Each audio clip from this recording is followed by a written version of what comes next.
¿Qué onda, amigos y amigas de Malditos Nerds? Soy Guillermo Leos y hoy les tenemos una noticia que probablemente les cope mucho porque se anunció finalmente Rainbow Six Mobile.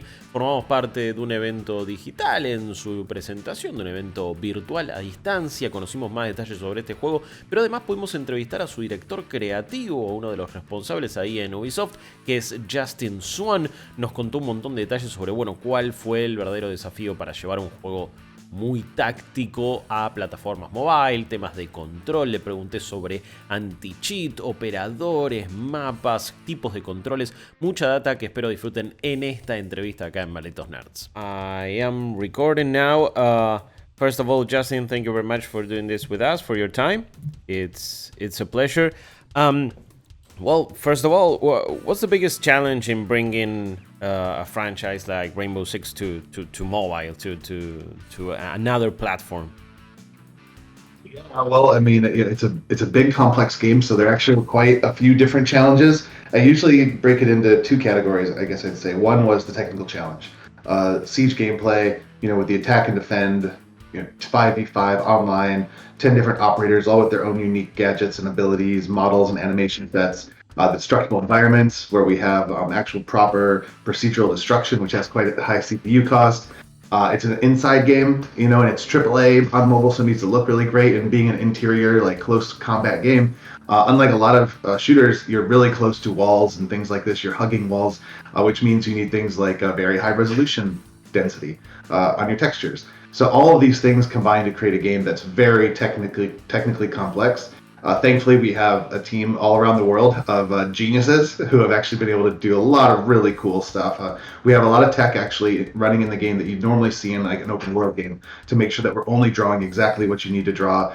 We have these levels of detail that changes as you get closer to objects, all the kind of things that enable these really big open world games on a brand new console. On top of that, we're making a game basically that runs on the same hardware as everything from a PlayStation 1 to a PlayStation 4, effectively. If you look at low-end phones versus high-end phones.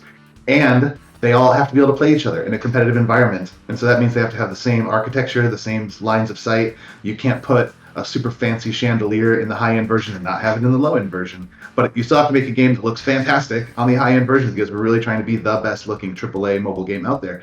So you add all those things together, and that's why we've got a really awesome team that's been working on this for over 3 years, is because it takes a lot of time. It's a really big investment for Ubisoft. So that's on the tech side.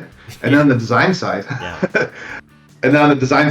you have a complex, challenging game to bring to the mobile market, which there are thankfully a lot more competitive and challenging and competitive games coming to the market, and we do see that it's there.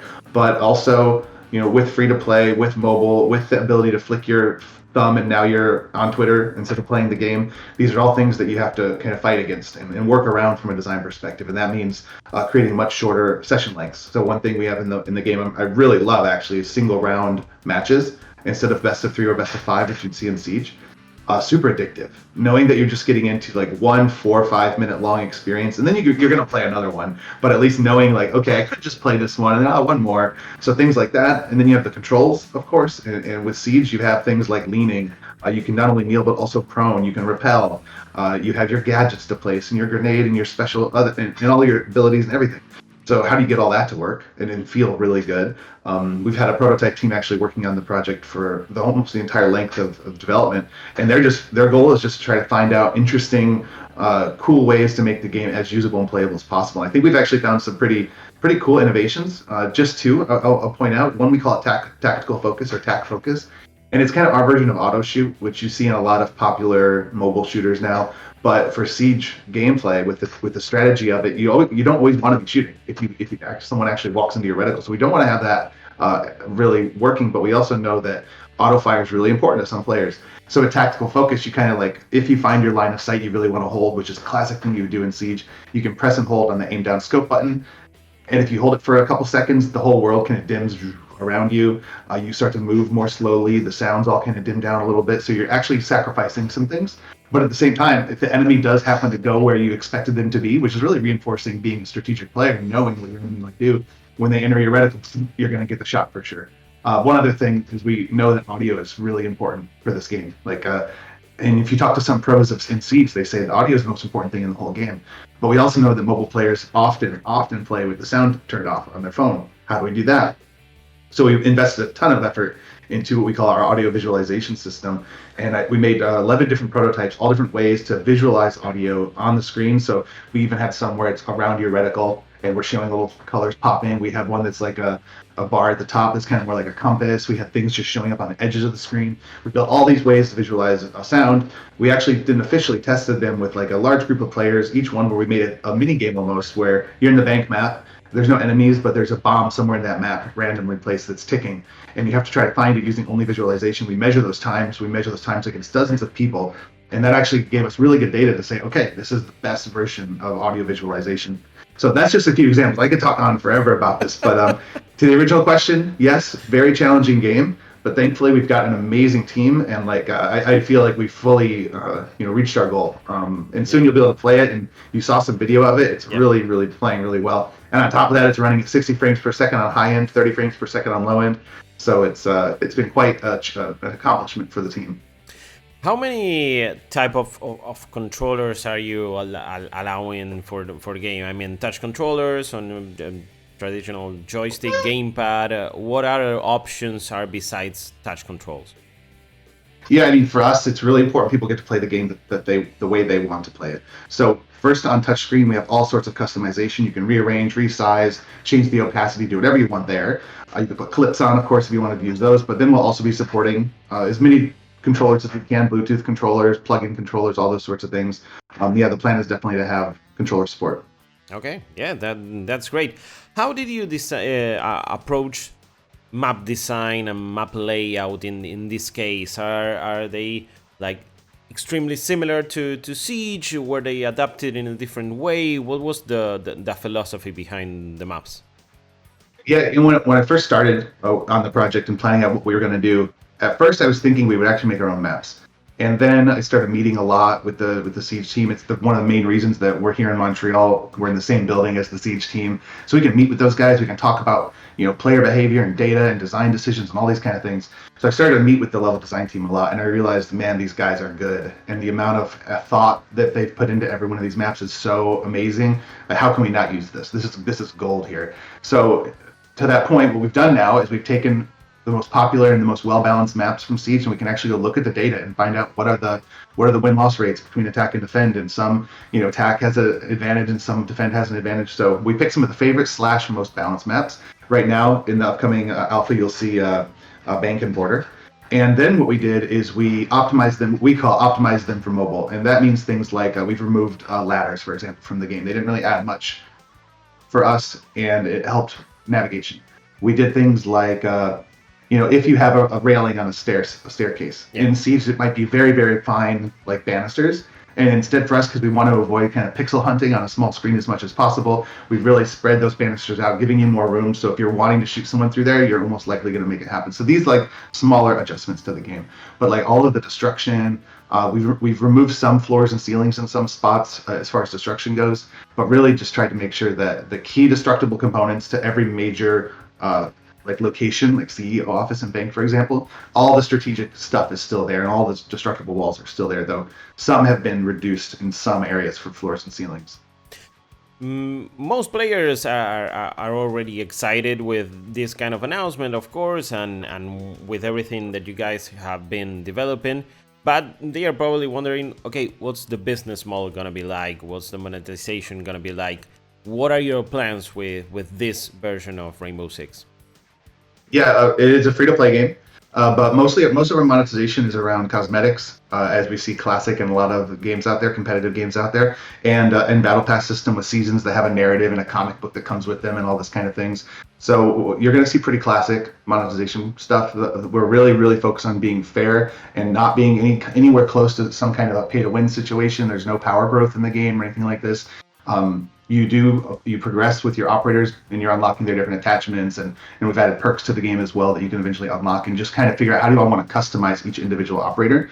But yeah, it's a pretty standard monetization for like a competitive free-to-play game.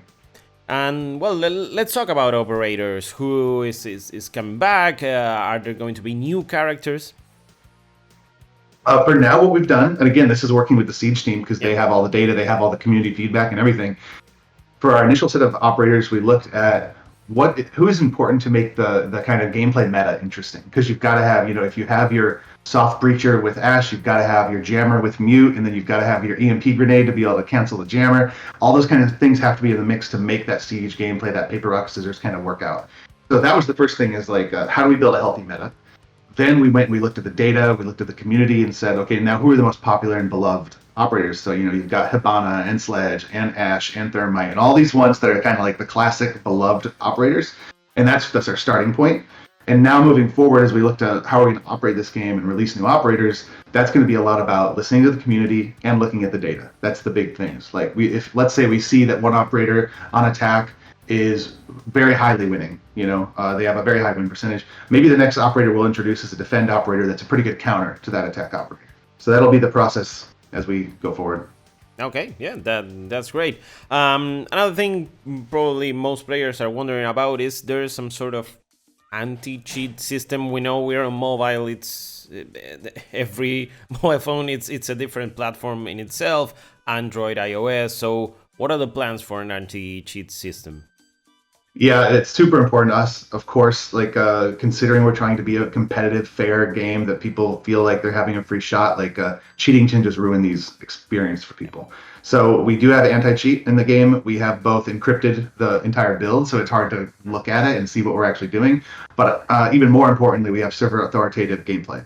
So everything you're doing in the game, the server decides, is that legit or not? Because that way they can't get in there and they can't make the phone say they did something. So we are very on top of the anti-cheat thing. Then you have to just see how it goes, because people are also really smart. So we'll be very keen on that and be paying close attention. But it's super important to us. Yeah, it's always going to be an evolving situation. You never know what they can come up with. And what are the esports plans for a game like this? Of course, Siege has a very vibrant scene, but what's going to happen with this version of the game? Well, our philosophy there is the players are going to decide what happens. Okay. So what we've been focusing on the most is to make the highest quality gameplay with things like the authoritative server, with things like the smooth 60 frames per second gameplay, with all the balancing and everything, and make a game that has all of the components necessary to be a successful esport game. But we're not like trying to say, okay, we're going to be an esport and we're going to do this. That's not where we're going. Our focus is just make the game as good as possible, and we'll see how the fans in the community respond to it. All right, great. Last question, when are we going to be able to play it? When are you planning on or if you have already a release date, a full release date for the final version? What are the plans? What's the roadmap? Yeah, well, our testing, our alphas and things like this are coming in the near future. So keep your eyes peeled. We don't have an exact date for that yet.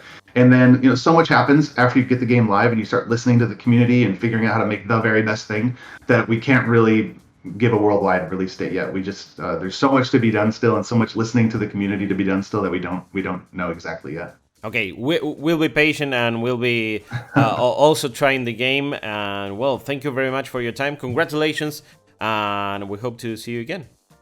Thank you. Great talking to you. Have a good day. You too. Hasta acá entonces la entrevista que realizamos con Justin Swan de Ubisoft, hay uno de los responsables de Rainbow Six Mobile. Ustedes están interesados, lo van a probar, leemos ahí sus comentarios. No olviden seguirnos en todas nuestras redes sociales, en Instagram, en TikTok, en Twitter, y recuerden que estamos todos los días en un montón de horarios, por suerte, en trovo.live/Malditos Nerds, jugando a todo lo último que sale, hablando de las noticias más importantes y haciendo también contenido como este. Suscríbanse a este canal, también a nuestros canales auxiliares, y muchas gracias por haber estado ahí. Mi nombre es Guillo, nos vemos la próxima. Adiós.